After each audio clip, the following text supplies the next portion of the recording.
iSouth Africa yonke bengeke ngikhulume ngithi seniyithemba labantu abaningi abahlala eMjondolo, millions of them. Nibe amathemba abantu base-Afrika bonke ngoba ulimi enilukhulumayo njengabahlali nezinto eniyifunayo amaqembu ezombusazwe awakhulumi ngaso. Akekho nje okhuluma ngento yaseMjondolo, but iqiniso ukuthi kuney'mpilo zabantu ezimoshakalayo ngendaba yokuhlala kweMjondolo.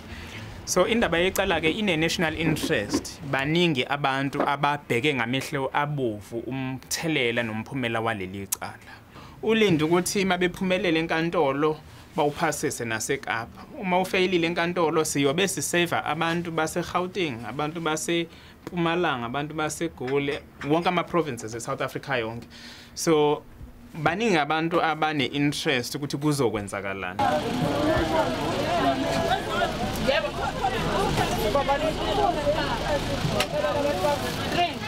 Besifisa ukube kuya ngathi sihambe noma ngesitimela. Then eKennedy kube abantu abayishumi kuphela, 10. eMothala kuba abantu abawu-10 kuphela. Ibona bazobona ukuthi obani abantu abawu-10. Ayingaxabanisi bahlali lento. Then eForman kube abantu oyedwa. eJoslovo kube abantu abahlanu. eEmmaus kube abantu abathathu. eMagwaveni kube abantu abawu-10. i-Anne Drive nePemelo Ridge eReservoir Hill abantu abawu-10. Then iJadu Place abantu oyedwa. Ukuthi umuntu oyedwa. Then iSiyanda abantu abamashumi. So ngalesibalo uma uhlanganisa le number khona uma ibhasi netekisi.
ngamadolo kuqe ngamadolo